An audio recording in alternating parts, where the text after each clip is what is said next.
দীর্ঘদিন ধরে বিভিন্ন সংবাদপত্র এবং মিডিয়া তিনি কাজ করছেন।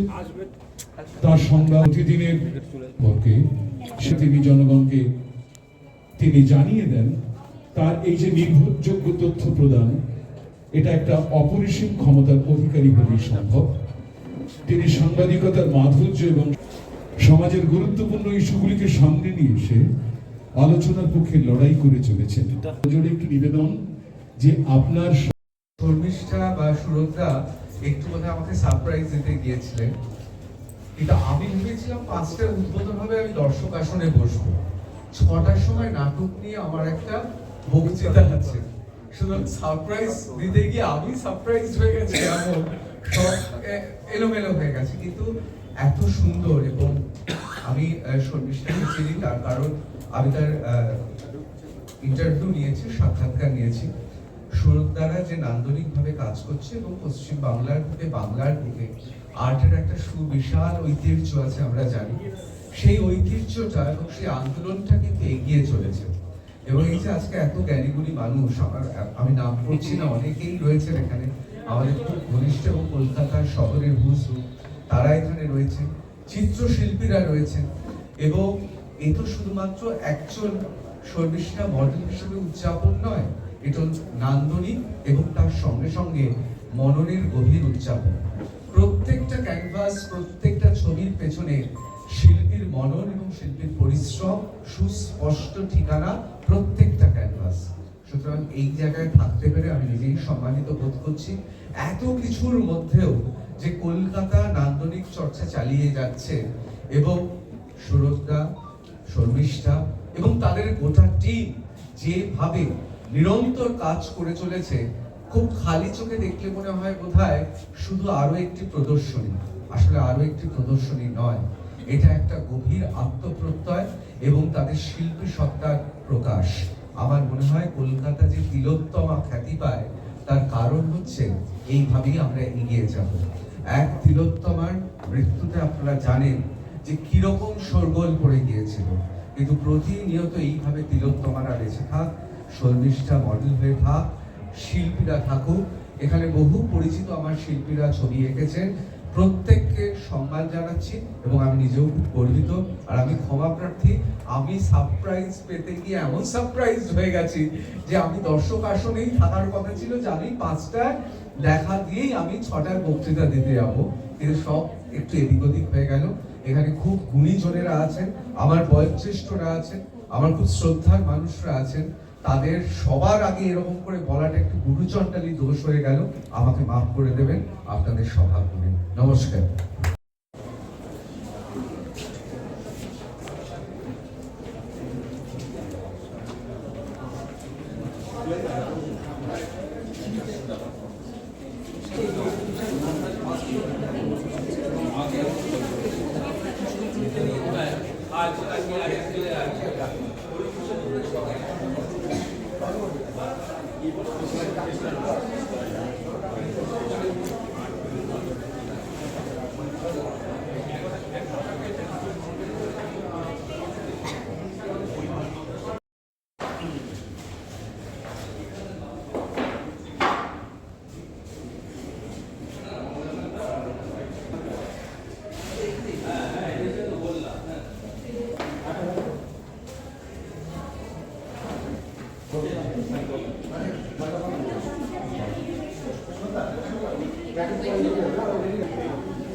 বিদ্যাসাগর। আমাদের মাথা নত হয়ে আসুক ঈশ্বরচন্দ্র বিদ্যাসাগরের শ্রীচরণ তলে। তিনি ছিলেন বলে বাঙালির অস্তিত্ব বোধহয় এখনো টিকে আছে, এবং নারীদের জন্য তার যে অবদান, তিনি যে কাজ করে গেছেন সর্বজন বিদিত, সারা পৃথিবী জানে। নারী শক্তিকে তিনি সম্মান জানিয়েছেন। ঈশ্বরচন্দ্র বিদ্যাসাগর, তুমি ছিলে। এখানে চলে এসো।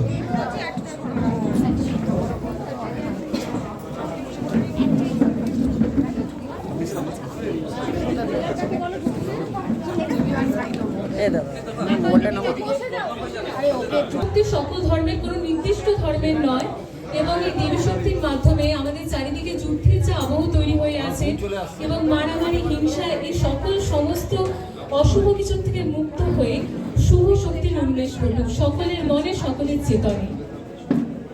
মোবাইলটা না দাদা, দাদা আপনি পেছনে আসুন দাদা, এই পুরো এই জায়গাটা কেটে যাচ্ছে, পেছনে আসুন। পিছনে যাওয়ার জায়গা একটু লম্বা করে গেলে ভালো হয়, চওড়া হলে কিন্তু পিছনে পড়ে যাচ্ছে। একটু পিছনে হবে।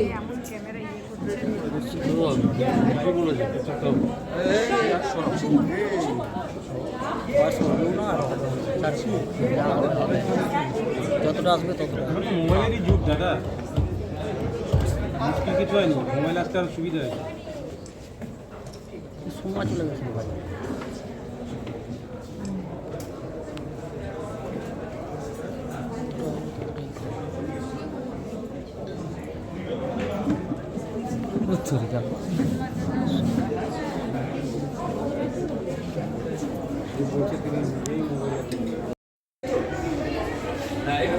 একটা প্রয়াস তৈরি করেছে এবং আস্তে আস্তে তারা এগিয়ে চলেছে এই প্রয়াস নিয়ে।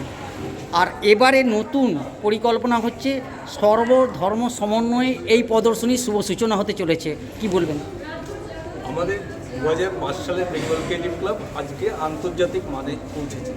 সারা পৃথিবীতে তারা এক্সিবিশন করছে, বিভিন্ন বার্তা দিচ্ছে।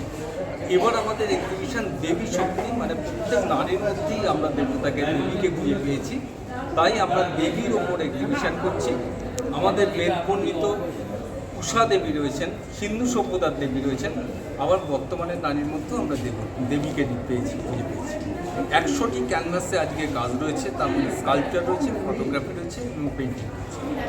আমাদের এবার বিশেষ যেটা আকর্ষণ, যে এই অহিংসার পরিবেশ চারিদিকে যে তৃতীয় বিশ্বযুদ্ধের দোরগোড়ায় আমরা আছি, সেইখানে আমি 4টে ধর্মের প্রায় প্রধান ব্যক্তিত্বকে নিয়ে এই দেবী অন ক্যানভাস, দেবী শক্তি সূচনা করাচ্ছি। তাই এটা আমাদের একটা হয়তো নিশ্চয়ই একটা শুভ বার্তা দেবে সমাজকে, যে সব ধর্মের একত্রিত হয়ে দেবী শক্তির আমরা আরাধনা করি, পৃথিবীতে শান্তি নিয়ে আসি। কারা কারা আসছেন আজকে প্রধান অতিথি হিসাবে?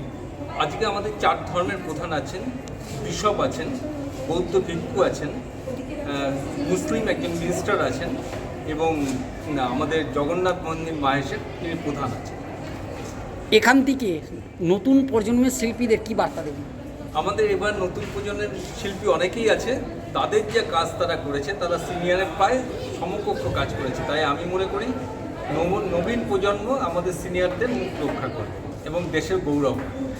এই যে প্রদর্শনী একটা করতে গেলে তার প্রস্তুতি নিতে হয়, এবং তার সাথে সাথে ছবির একটা যে বার্তা, যে ছবির মধ্য দিয়ে যে বার্তাটা পাওয়া যায়, সেটাও আবার মনের মধ্য থেকে আসতে হয়। এইটা কতদিন লেগেছে? আমাদের 6 মাস আগে থেকে এই দেবী অন ক্যানভাসে প্রস্তুতি চলেছে। পুরুলিয়া বিভিন্ন জায়গাতে যেখানে দেবীর আদি দেবী শক্তি আমরা খুঁজে পেয়েছি, সেইখানে গিয়ে তারা পেন্টিং করেছি বা খুঁজে পেয়েছি। এই প্রদর্শনী কত তারিখ থেকে কত তারিখ চলবে? আজ থেকে 27 তারিখে ওপেন হয়েছে, 27 থেকে 29 এই 3 দিন ধরে এখানে দর্শক আমাদের ললিত কলাতেও হবে এবং দিল্লিতেও। কি কি অনুষ্ঠান থাকছে এই কদিনে? আজকে তো জমজমাট অনুষ্ঠান, প্রচুর ভিভিআইপিরা আসছেন, কালকেও প্রচুর ভিভিআইপি আসবেন। তা সবাই মিলে আমরা মানে এটা উদযাপন করব। আর আমাদের যে সিনিয়র শিল্পীরা আছেন, তারা আমাদের বেঙ্গল ক্রিয়েটিভ ক্লাবের গর্ব। দেশের সব বিখ্যাত শিল্পীরা আমাদের বেঙ্গল ক্রিয়েটিভ ক্লাবে আছেন। এই প্রদর্শনী থেকে যদি কারো ছবি মানে পছন্দ হয়, তারা কি সংগ্রহ করতে পারে, না আপনাদের কোনো সাইট আছে সেখান থেকে যোগাযোগ? থেকে যদি কোনো ছবি কেউ কিনতে চায়, আমাদের কমিটির সঙ্গে যোগাযোগ করবে, তারা গাইড করে দেবে। আরেকটা প্রশ্ন করব যে এখানে নতুন প্রজন্মের শিল্পীরাও এবারে যোগ দিয়েছে শুনলাম, আর আছে সিনিয়র সুনামধন্য শিল্পীরাও, আর আপনি তো আছেনই। তো এখান থেকে যে শিল্পীরা অংশগ্রহণ করছে তাদের কি কোনো সাম্মানিক আছে? অবশ্যই আমরা প্রত্যেকবার শিল্পীদের সম্মান এবং জুনিয়র শিল্পীদের যাতে সমাজে তারা আরও বেশি প্রতিষ্ঠিত হয় সেই দিকটা আমরা বেশি মাথায় রাখি। তাদের সার্টিফিকেশান থাকবে, লাইফ টাইম মেম্বারশিপ থাকবে, ইভেন্টও থাকবে, এবং আমাদের বিখ্যাত ইন্টারন্যাশনাল সংস্থা ইমেজ ক্যাপ এবং আরও কিছু সংস্থা তাদের ইভেন্টও করে। আগামী দিনের কোনো ভাবনা আছে? আগামী দিনে আমরা আগেরবার ম্যানচেস্টারে করেছি ইউনিভার্সিটিতে, এবারও আমাদের ইচ্ছা আছে বিদেশের বুকে দেবী শক্তিকে প্রতিষ্ঠা করতে। নামটা যদি বলেন। আমার নাম ডক্টর সুরজ চক্রবর্তী, আমি বেঙ্গল ক্রিয়েটিভ ক্লাবের প্রেসিডেন্ট। Thank you. প্রতিবারেই এই চিত্র প্রদর্শনী হয়, কিন্তু এবারে একটা নতুন বিশেষত্ব হচ্ছে যে সর্বধর্মের সমন্বয়ে এই প্রদর্শনীর শুভ সূচনা হতে চলেছে। এখান থেকে কী বার্তা দেবে? আসলে বেঙ্গল ক্রিয়েটিভ ক্লাব বরাবরই এমন নতুন ইউনিক চিন্তাভাবনা নিয়ে কাজ করে যেটা নিয়ে আগে কোনো কাজ হয়নি।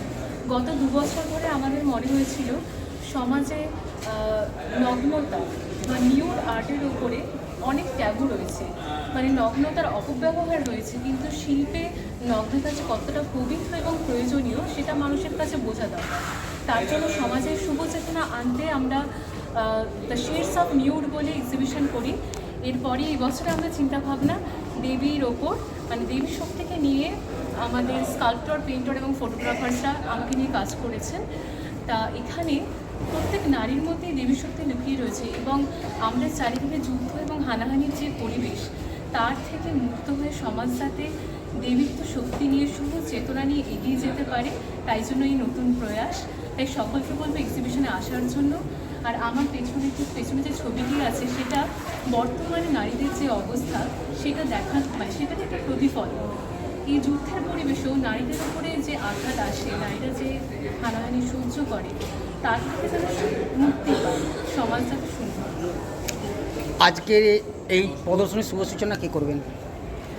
এখানে যেহেতু আমরা দেবী শক্তি নিয়ে কাজ করছি, তার জন্য হিন্দু, বৌদ্ধ, মুসলিম এবং খ্রিস্টান এই 4 ধর্মের প্রতিনিধিদের দিয়ে আমাদের উদ্বোধন করানো হবে, যাতে সর্বধর্ম সমন্বয়ের একটি বার্তা পৌঁছায়। কারণ দেবী শক্তি শুধুমাত্র নির্দিষ্ট কোনো ধর্মের নয়, এটি সকল ধর্ম। এখানে কতগুলো ছবি প্রদর্শিত হয়েছে এবং কতগুলো শিল্পী এই প্রদর্শনীতে অংশগ্রহণ করেছেন? এখানে প্রায় 76 জন শিল্পী রয়েছে এবং এখানে প্রায় 140টার মতন ছবি রয়েছে। ফটোগ্রাফি, পেইন্টিং এবং স্কাল্পচার সব ফর্মই রয়েছে। এখানে যে মূর্তিগুলো তুলে ধরা হয়েছে প্রদর্শনীর মধ্য দিয়ে, এখান থেকে কি কি বার্তা দিতে চলেছ? এখানে একটাই বার্তা যে প্রত্যেক নারীর মধ্যে দেবী শক্তি রয়েছে, প্রত্যেক নারী দেবী। তাই সমাজ যাতে সেটা বোঝে এবং নারীকে সেই মর্যাদা দেয়, এবং চারিদিকে হিংসা এবং যুদ্ধের যে পরিবেশ তা থেকে মুক্ত হয়ে সুন্দর পৃথিবী গড়ে। এই এক্সিবিশন কত তারিখ থেকে কত তারিখ পর্যন্ত চলবে? আজ 27 তারিখ শুরু হয়েছে এক্সিবিশন, আগামী 28 এবং 29 তারিখ থাকবে দুপুর 3টে থেকে রাত 8টা পর্যন্ত। আর কী কী ধরনের, মানে এই 3 দিন ধরে কী কী প্রোগ্রাম থাকছে? আজ উদ্বোধন রয়েছে, এবং এখানে যারা শিল্প বোদ্ধা রয়েছে এবং যারা এই শিল্প চর্চা করেন তাদের বিভিন্ন মানুষজন বক্তৃতা দেবেন, এবং দেখা যাক আমাদের একটা ওয়ার্কশপের কথাও চিন্তাভাবনা করা হয়েছে। নামটা যদি? আমাদের সংস্থার নাম বেঙ্গল ক্রিয়েটিভ ক্লাব। আমি শর্মিষ্ঠা রায়চৌধুরী, ব্র্যান্ড অ্যাম্বাসাডর, এবং সকলকে আমন্ত্রণ জানাচ্ছি। Thank you.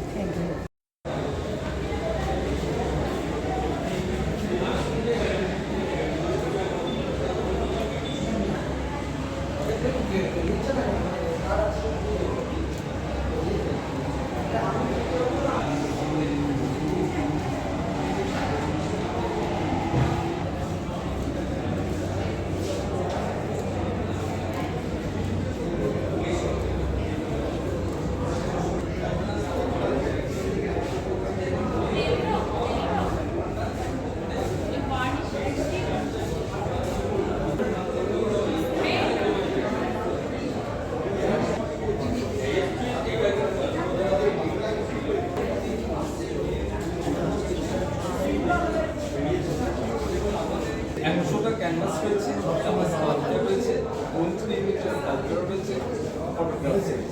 আজকে আমি লিখেছি যেহেতু এটা আমাদের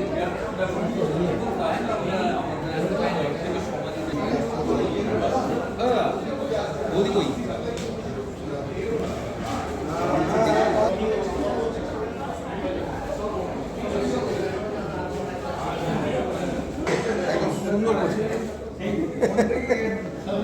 আমি কথা বলছো যে